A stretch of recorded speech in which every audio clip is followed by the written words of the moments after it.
Seems like just yesterday that we began to work through Harold Wilmington's basic stages in the Book of Ages, and we have now arrived at stage 9. Here's where we've been.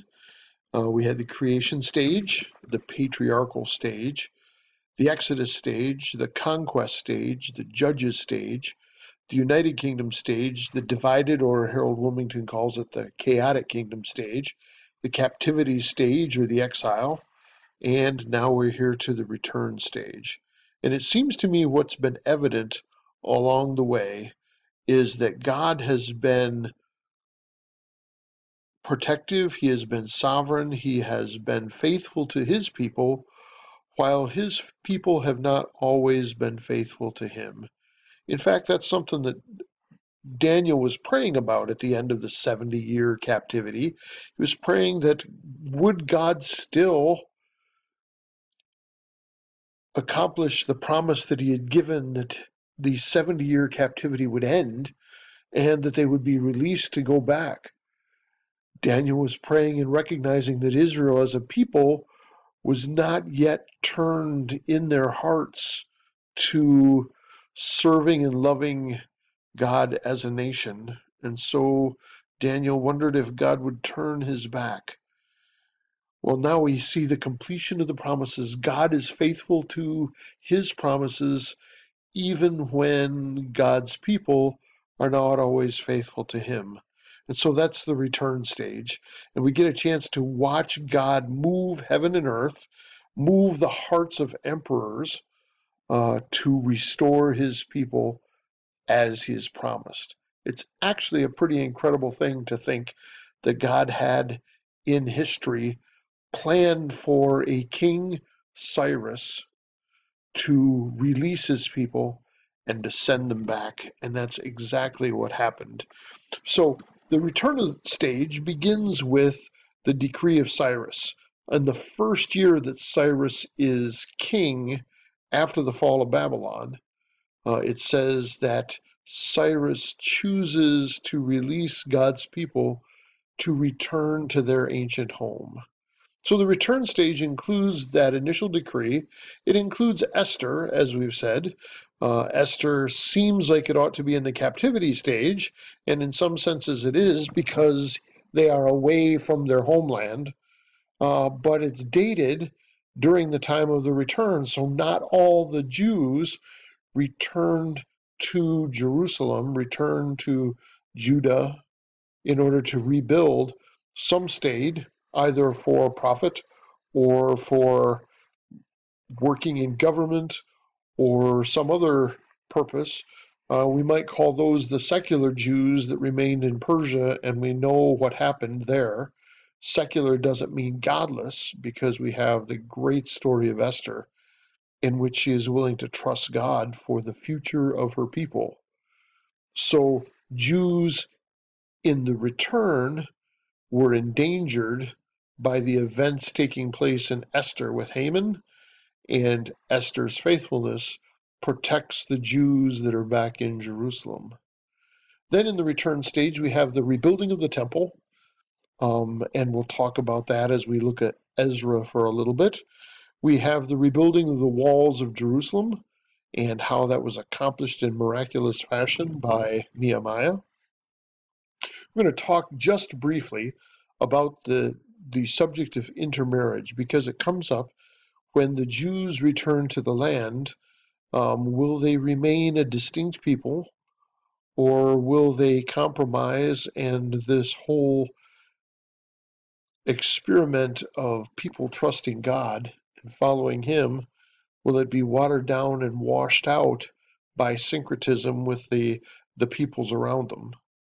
Then we'll do a brief sketch of those post-exilic writing prophets and what they had to say. So let's take a look, if we can, at the first thing is the book of Ezra. And Ezra tells us that there was the decree of Cyrus, in which people returned to the land.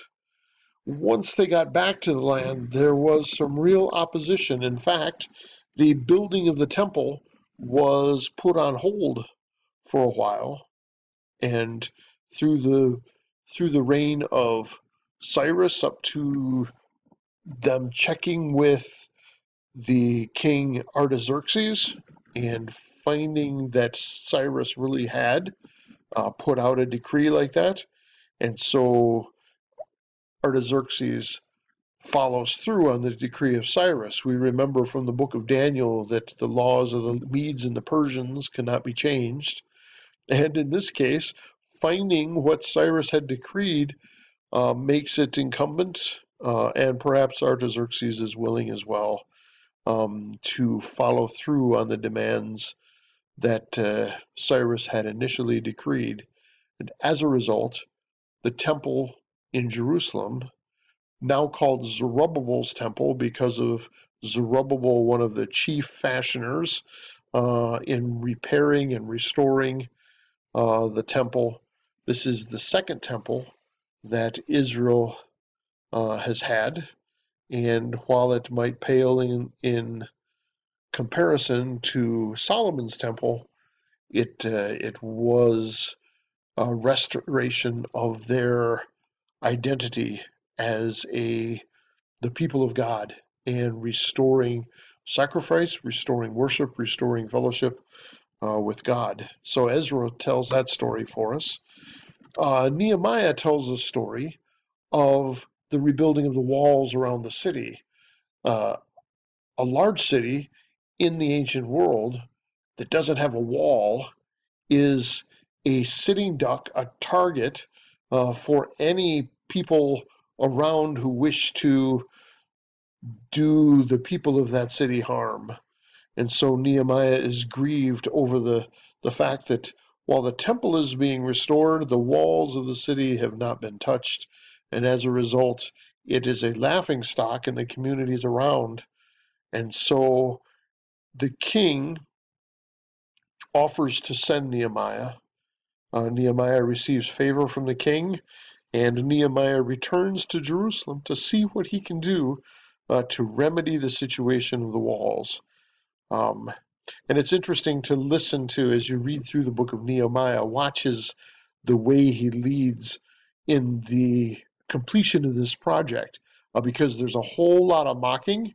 At one point, they try to destroy his character by getting him to protect himself by running to the temple, and Nehemiah doesn't even do that.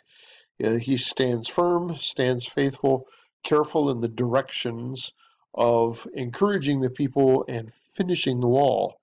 One of the ways in which he accomplishes the task is to give families responsibility for rebuilding portions of the wall nearest to their home. So they provide a kind of self-protection, and they want their neighbors to know nobody's coming through the wall where I built it, right?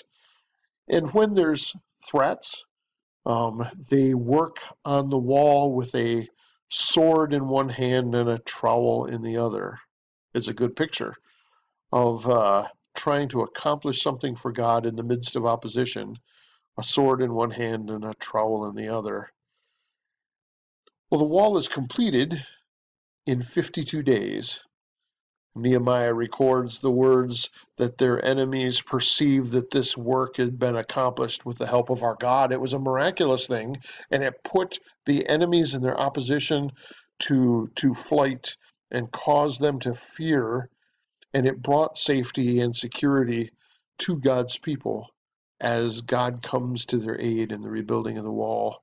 And for Nehemiah's part, he concludes his book with the words, "Lord, remember me. Remember me, oh my God, for good." Right? He took a chance. He took incredible personal risk to meet the needs of his people in Jerusalem, and the result is quite a miraculous thing. All right, let's talk a little bit about the post-exilic issue of intermarriage. Intermarriage, it plays a prominent role in the book of Ezra and also in the book of Nehemiah. After the wall is completed and after the temple is built, the question becomes, now who are we and what are we trying to accomplish? And the issue comes up of intermarriage. And so for us, it's important to note now, how was this supposed to play out? So in Ezra, there is a confession of the issue of intermarriage. We have allowed ourselves to be married, to be given in marriage to the people of the land around us. And so there was confession, it says, and then there was examination. And I want to talk a little bit about the examination in a minute. At the end of, I think it's Nehemiah, maybe it's Ezra, but there's a list of the people, I think it is Nehemiah, who were involved in intermarriage and who put away, it says, their foreign wives. It's interesting that that list can be printed in Scripture on one page. Given the number of people who are back, the number of people who might have been involved, and so it's an interesting thought. How many did this issue of intermarriage really involve? And was this a racial thing, an ethnic thing, or was it a religious thing? So I wonder about that examination. Now you read Ezra and Nehemiah for yourself and you come to your own conclusions. But I wonder if that examination has to do with checking out to see if the situation is true, that they have intermarried, and what exactly that intermarriage entails. For example, in the law, there was a way in which a Gentile could become a member of God's people in the covenant community. And so I wonder if this examination has not to do with the facts of a racial or ethnic difference, but instead have to do with whether or not the spouses are both dedicated to being a part of covenant Israel and pursuing a relationship with Israel's God. There is a direct illustration. They remind themselves, when they talk about intermarriage, they remind themselves, wasn't it King Solomon who was led astray by his foreign wives? And I think that verse is a little bit instructive as to what the worry is. Solomon, it says, sinned because he, by trying to appease his foreign wives, he began to worship other gods. And maybe behind all of this is that desire, not so much an ethnic issue, but a desire to be exclusively God's. In other words, they just serve 70 years captivity for their idolatry. Are they going to now wash out what it means to be a part of the covenant community of God? And will God's people, as a distinct people aligned with Him, continue? So I think that's part of the fear. Maybe I don't have it all encapsulated there, but I'd be confident that God is the creator of one race, of the human race, and that every nation and tribe and people will one day bow before him and be a part of that international people of God. God's family is really diverse.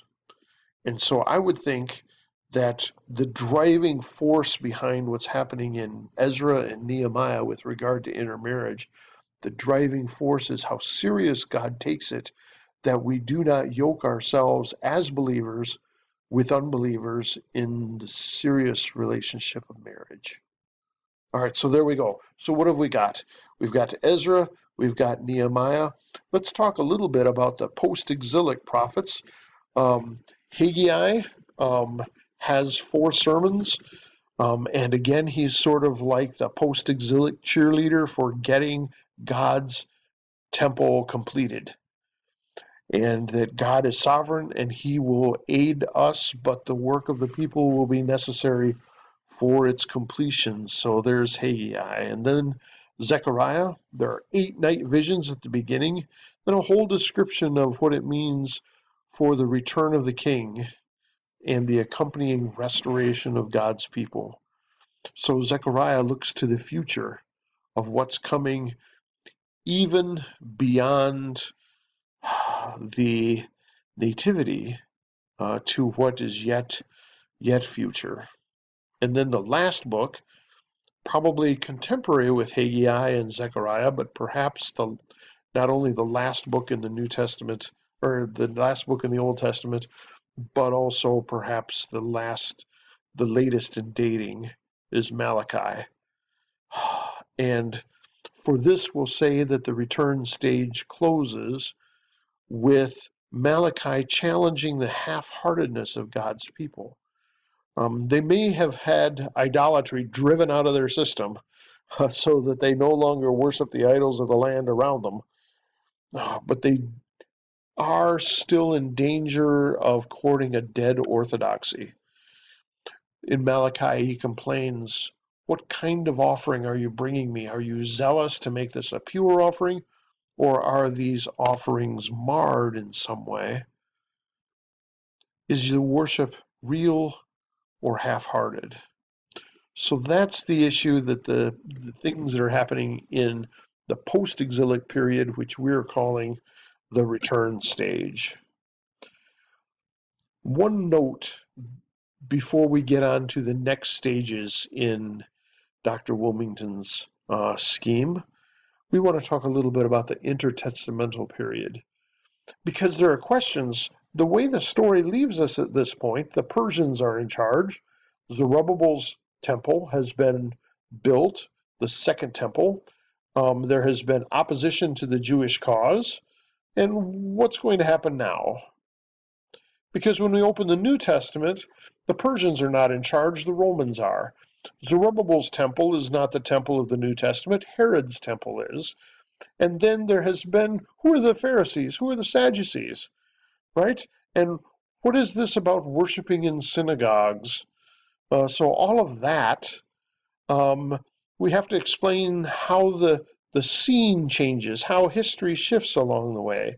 So the Persians give way to the Greeks, who give way to the Romans, and so on. So let's spend a little bit of time talking about exactly what happened during that intertestamental period, so that we can walk from the Old Testament more smoothly into the situation in the New. But that will have to wait for another lecture. Thanks for hanging out. Enjoy your reading of the return stage of Scripture.